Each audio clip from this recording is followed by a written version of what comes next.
Il y a aussi d'autres choses que vous pouvez utiliser que je vous présente. Donc deux articles. Premier article, donc c'est boule de shungite. Donc je vois c'est une boule de shungite 6 cm. Voilà.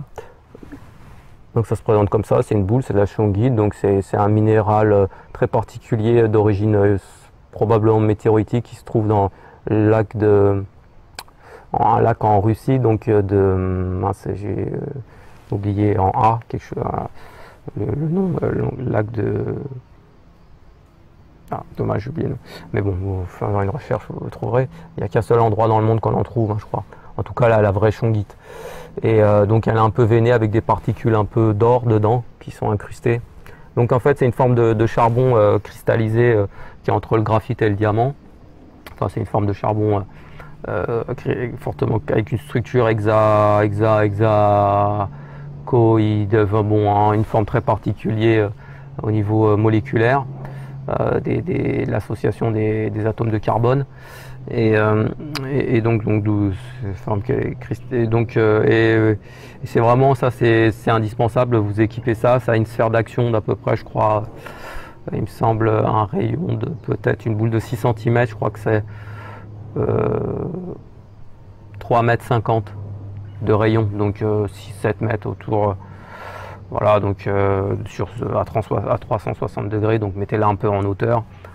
Et voilà, donc ça c'est vraiment, ça assainit très fortement l'environnement électromagnétique et c'est réel. Après vous avez des palets d'orgonite qu'on trouve sur Navoti, donc dommage il a arrêté d'en produire certains. Ça il reste les grands, je crois, M3 il reste. Ça c'est, et voilà, là c'était un petit qu'il avait qui est protection personnelle, que vous utilisez en déplacement sur vous, et même aussi à un niveau, je dirais, aussi un niveau même plus de l'aura, mais bref, c'est un autre sujet, voilà, ça peut sentir là-dessus, on va pas se lancer là-dedans. Donc ça, ce palais, donc c'est tout simplement, c'est de l'orgonite, hein. Alors pour ceux qui connaissent pas l'orgonite, c'est déjà très ancien, hein, puisque c'est William Reich qui a inventé ça. Enfin il y a plusieurs personnes qui ont repris les travaux.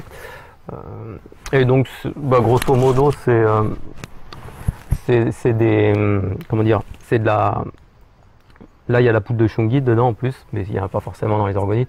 C'est des particules métalliques avec des particules métalliques avec des particules du quartz concassé et puis de la résine, donc c'est moulé dans de la résine. Et donc en fait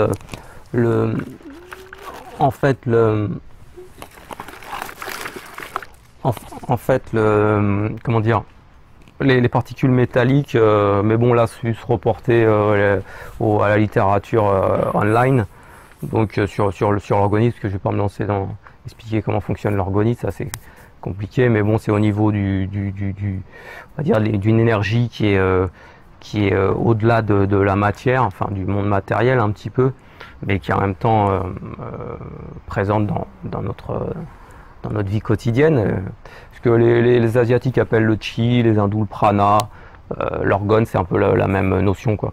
Et donc c'est un peu ça, c'est un filtre qui permet un peu de réinformer, de nettoyer cette énergie qui peut, surtout dans des environnements chargés d'informations malsaines comme les ondes électromagnétiques, mais même aussi à des niveaux aussi peut-être je dirais entités, ou à d'autres niveaux aussi ça peut fonctionner, et ça fonctionne d'ailleurs.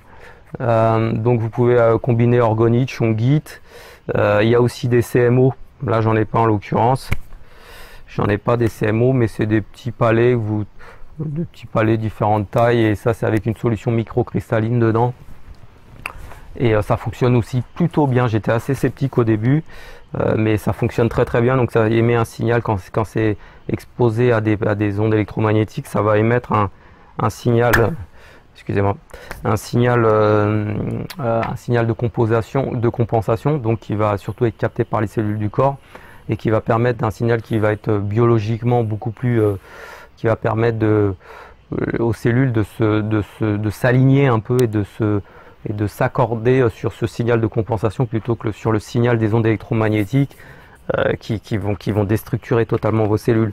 Je ne sais pas exactement comment. C'est basé sur des travaux scientifiques hein, qui a priori sont réels, et tout ce que je sais c'est que je les ai utilisés et que très sincèrement je ne peux plus m'en passer. Voilà, et vraiment ça fonctionne, et moi je combine les trois. Je combine organite, shungite, CMO, et plus des tissus anti-ondes que je mets à différents endroits, surtout au niveau de la tête de lit. Enfin, j'ai la chance d'habiter une maison. Là je vous présente aussi, j'en profite, des palets de rééquilibrage énergétique, donc shungite ici et stéatite. Donc ça vous pouvez les utiliser même pour faire des passes énergétiques sur le corps, si vous faites du qigong ou du yoga, de la relaxation, du yoga, de la méditation. Vous pouvez les utiliser en méditation. C'est vraiment excellent. Ça coûte je sais plus, la boule de shungite ça coûte dans les 60 €, 6 cm. Les palets, je crois que c'est les 2 cylindres rééquilibrage, c'est 60 €. Voilà, bon, c'est pas des sommes extraordinaires, hein, je veux dire. Les CMO, bon, ça coûte un peu plus cher, je crois, dans les 190 € le petit de voyage. Après, qui suffit. Après, il y en a des en forme de cône qui peuvent vraiment agir sur toute votre maison. Il y a une sphère d'action de dizaines de mètres de rayon autour 11 mètres ou 12 mètres autour du. Moi, j'avais même combiné avec des midi clean, avec le système clean énergie, donc et j'ai fait un système dans mes combles de ma maison, donc sous ma charpente, où j'ai combiné, j'ai fait une espèce de bouclier de protection et qui fonctionne très bien, où j'ai je dirais un midi clean, donc que j'ai mis sur une espèce de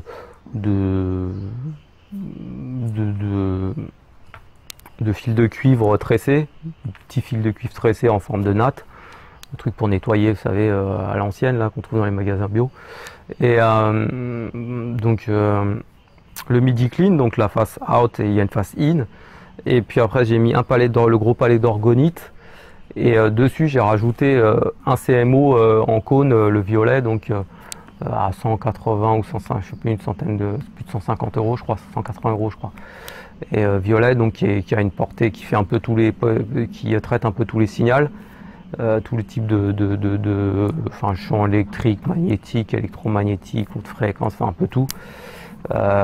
Et donc j'ai vraiment fait quelque chose qui, avec ça fonctionne super bien. Avant j'étais dans une maison qui était vraiment dans une zone très exposée, et aussi j'ai plusieurs antennes relais en face sur un côté, en hauteur en plus, et je suis dans l'angle fatal, avec la distance moins de 100 mètres, 80 mètres, donc c'est la distance fatale où je me prends tout sur moi. Donc j'ai fait ça, et autour de ma maison j'ai même rajouté je dirais mais ça c'est plus au niveau tellurique, des organites, enfin des tubes de cuivre avec une organite dedans. Ça s'appelle des cloudbusters, un truc comme ça en anglais. Et ça se met dans la terre. Donc je l'ai mis au pied de certains arbres par groupe de 3. Et donc pour faire un espèce autour de ma maison, une protection au niveau aussi, neutraliser certaines, je dirais, champs telluriques perturbateurs. Bref, voilà, donc on peut faire quand même des choses. Voilà, donc il y a aussi une autre chose dont je voudrais parler, et qui s'appelle l'eau de shungite. Et donc voilà, je pense que ça peut être quelque chose qui m'a beaucoup aidé moi dans mon cas personnellement. Donc c'est pour ça que je diffusais aussi cette information. Et donc vous pouvez utiliser en fait l'eau shungite de deux façons grosso modo, soit pour la boire, soit et puis aussi pour vous doucher, ou même prendre un bain, enfin dans votre salle d'eau on va dire. Donc comment vous faites? Vous achetez des morceaux de shungite concassés, voilà, ça s'achète sur navoti.com. C'est par sac de 1 kg je crois, enfin les plus gros, ça coûte je sais plus, pas trop cher.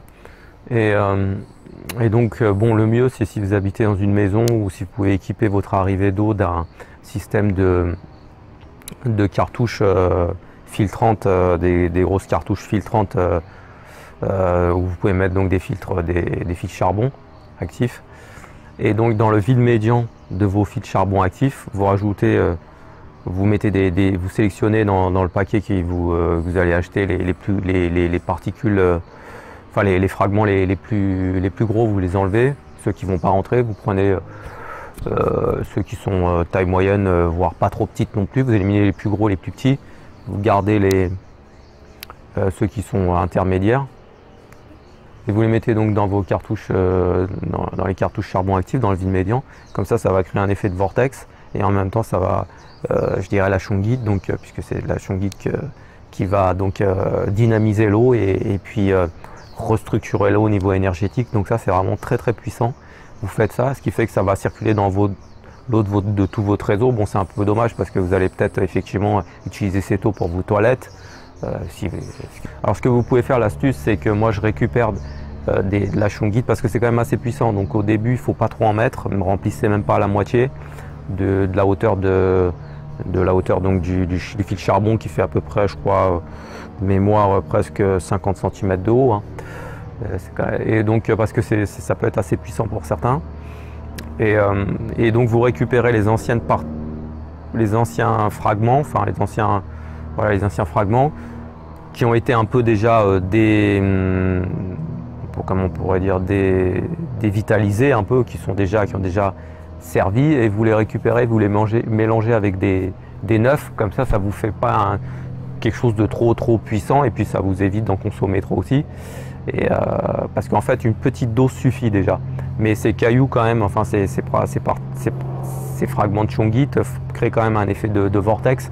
Donc c'est un peu comme dans les torrents, c'est-à-dire que l'eau est accélérée et ça fait des tourbillons, et donc ça permet une meilleure oxygénation de l'eau, et c'est une restructuration au niveau énergétique. Donc là-dessus, il faut se reporter aux travaux de Sean Berger, je ne sais plus comment il s'appelle, où c'est un Autrichien donc, qui a étudié toutes les propriétés, qui était un garde forestier à la base, qui a étudié toutes les propriétés de l'eau au niveau des vortex et tout ça, qui travaillait qui était garde forestier, ou je ne sais plus si... Je crois que c'est un autodidacte en plus, c'est ça qui est hallucinant, d'après ce que j'avais lu son histoire, et qui a étudié en regardant je dirais la nature, les torrents, tout ça, dans les propriétés de l'eau, en fonction des endroits où elle circulait, de la végétation, etc., des animaux, enfin tout un tas de choses, d'observation. Il a vraiment, je dirais, créé tout émis tout un tas de théories sur justement l'effet des vortex, etc., pour dynamiser l'eau, et puis même pour éviter, je dirais, pour dépolluer l'eau, éviter l'utilisation de produits, d'ailleurs c'est de produits chimiques, et d'ailleurs même ces procédés sont utilisés dans certains endroits, je crois même, je ne sais plus si c'est en Nouvelle-Zélande ou en Australie, ou peut-être en Allemagne, je ne sais plus, dans des pays comme ça. Donc vous pouvez utiliser ça, donc cette eau, pour prendre votre douche, et là ça va totalement nettoyer et dépolluer votre système nerveux. Même au niveau de la peau, c'est exceptionnel, des muqueuses, tout ça, donc ça c'est vraiment fabuleux. Et voilà, vous pouvez boire cette eau et vous pouvez utiliser un système de fontaine filtration. Moi j'utilise en l'occurrence la fontaine Eva depuis pas mal d'années, depuis plus de 5 ans. Et dedans je rajoute, donc il y a déjà le filtre principal avec plusieurs substrats, sable, silice, roches d'origine volcanique, zéolite, charbon actif, donc voilà, il y a différents substrats. Et dedans j'ai rajouté, donc il y a un préfiltre céramique donc au-dessus, dans le premier compartiment. Après dans le deuxième compartiment il y a le filtre composé de multisubstrats d'origine minéraux, volcanique, etc. Et dans le bac de stockage de l'eau, il y a des roches d'origine corallienne, un peu d'argile, etc. pour oxygéner et affiner le pH. Et donc vous pouvez rajouter là-dedans, j'ai mis des cristaux d'élixir, donc cristal de quartz de roche, cristal d'améthyste et cristal de quartz rose et cristal de roche plutôt. Donc des cristals d'améthyste, c'est des morceaux assez bruts de cristaux que vous pouvez trouver sur internet, qu'on peut utiliser pour réinformer l'eau. Et donc j'ai fait ça, et puis je rajoute aussi les plus petits morceaux de shungite que j'ai récupéré de paquets de shungite concassés que j'achète. Les plus petits, je les prends justement pour mettre au-dessus du substrat, du filtre principal. Donc je les mets juste au-dessus, j'en mets une petite couche, et comme ça, ça rajoute en même temps les qualités de la shungite, de l'eau de shungite. Ouais. Donc là, ça fait vraiment aussi quelque chose qui, donc là, vous avez au niveau de soit votre douche, l'eau de la douche ou votre bain qui va être vraiment dynamisé à la shungite, et puis l'eau que vous allez boire qui va être aussi, je dirais, déjà filtrée avec tout un tas de charbon actif, de substrats d'origine minéraux volcaniques et puis même coralliens aussi. Et puis donc cette eau de shungite, ces particules de shungite aussi qui vont voilà. Après vous pouvez même faire de l'eau de shungite, c'est-à-dire vous pouvez utiliser encore un vortexeur avec des pales, enfin un genre d'hélice en pales d'argent ou plaqué argent, je sais plus, et puis rajouter de la shungite dedans dans ce vortexeur. Donc les gros morceaux, pour le coup, vous prendrez les gros morceaux, vous les mettez, vous les nettoyez un petit peu avant, vous faites bouillir, vous les mettez dans de l'eau chaude, chauffée, et vous les laissez dedans un peu pour éliminer un petit peu la poussière. Et il y en aura toujours de toute façon, ça sera toujours un petit peu, mais pour éliminer le gros des poussières de shungite. Et puis après vous pouvez utiliser dans une carafe de vortexeur qui s'achète chez Navoti aussi, il y en a. Et donc vous laissez l'eau, la shungite, vous mettez de l'eau avec de la shungite qui va être au fond, donc ça va laisser ça pendant une dizaine d'heures, une douzaine d'heures, une nuit, voilà, peu importe. Et puis vous pouvez vortexer cette eau aussi. Et donc là vous allez avoir une eau exceptionnelle, et donc vous aurez utilisé l'eau que vous aurez mis dans la carafe, l'eau que vous aurez déjà filtrée par la fontaine Eva, et qui est déjà en amont, il y aurait encore eu le système de shungite plus charbon actif à votre arrivée dans votre local technique ou votre gaine technique pour votre compteur d'eau, quoi. Donc là vous avez un système multi-étagé de restructuration et dynamisation de l'eau, et ça c'est vraiment très très important parce que ça permet vraiment de vraiment se dépolluer au niveau énergétique, quoi. Donc ça c'est vraiment quelque chose que je vous conseille très très vivement. Et voilà, donc je vous ai présenté quand même pas mal de choses à ce niveau-là, sur tout ce qui est pour vous protéger. Donc après, en utilisant ces différents dispositifs que vous pouvez vous procurer assez facilement pour je dirais un montant assez raisonnable. Après, effectivement, en termes de déjà, bon, chez vous, ce que vous pouvez faire, de toute façon, ça vous devez déjà le savoir, c'est de couper votre Wi-Fi ou alors le planifier si vous en avez vraiment besoin. Vous achetez des housses d'atténuation pour mettre votre box à l'intérieur pour diminuer la portée du signal.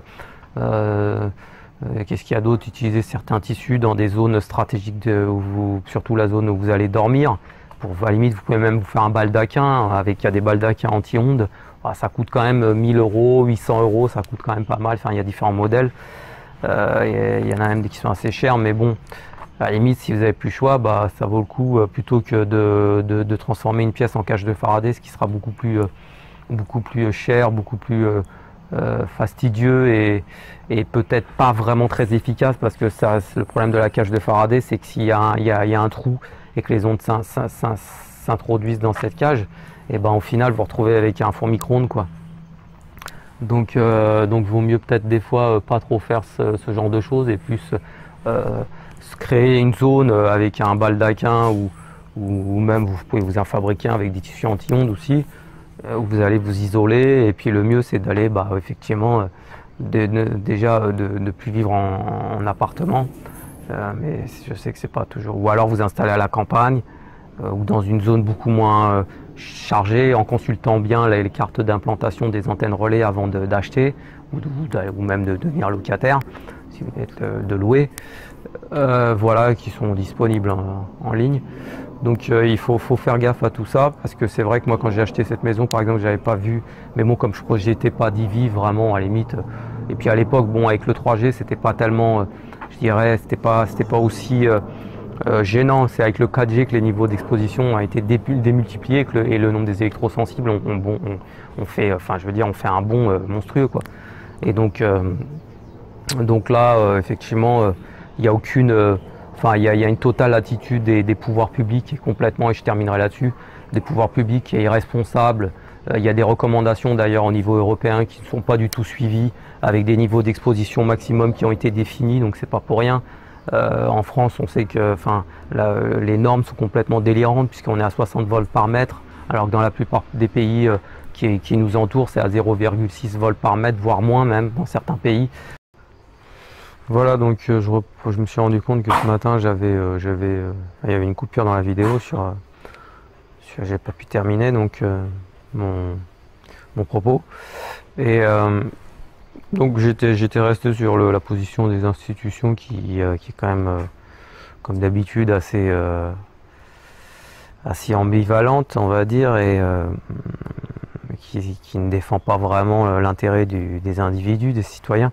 Quoique bon, le problème en fait, c'est grosso modo si les gens utilisent toutes ces technologies, leur smartphone, le 4G, le Wi-Fi à plein tube, il est certain que bon, il est certain qu'effectivement l'effet de masse fait que voilà, au fond on défend l'intérêt de la majorité et que s'il y a une minorité qui au fond souffre et est un peu sacrifiée sur l'autel de la soi-disant toute puissante technologie et ce qu'on appelle le progrès à l'heure actuelle, en tout cas peut-être dans quelques décennies on appellera ça phase d'obscurantisme. Mais bon, lorsque l'humanité aura peut-être atteint un certain niveau spirituel beaucoup plus élevé que c'est le cas à l'heure actuelle. Mais bon, sans rentrer dans ce genre de sujet, donc là, effectivement, je dirais quand le discours officiel, c'est que grosso modo, circuler, il n'y a rien à voir. Hein. Donc, c'est-à-dire qu'en fait, l'électrosensibilité, ça n'existe pas. Quoique maintenant, bon, étant donné le nombre de personnes qui deviennent électrosensibles, disons que la muraille commence à se fissurer, hein, c'est-à-dire que c'est plus une position tenable, parce que bon, on peut dire d'un petit groupe d'individus, de quelques milliers de personnes, qu'au fond c'est des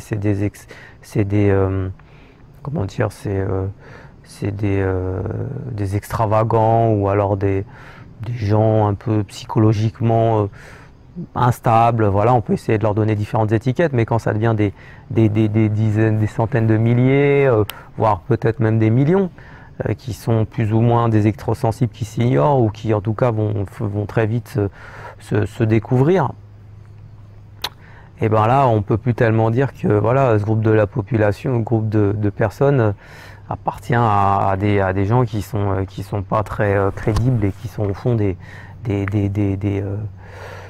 olibrius peu dignes de foi. Donc effectivement, la position déjà dans certains pays européens a très nettement évolué. Des pays toujours scandinaves, hein, qui sont toujours en avance, hein, évidemment, sur les petits Européens d'en bas là.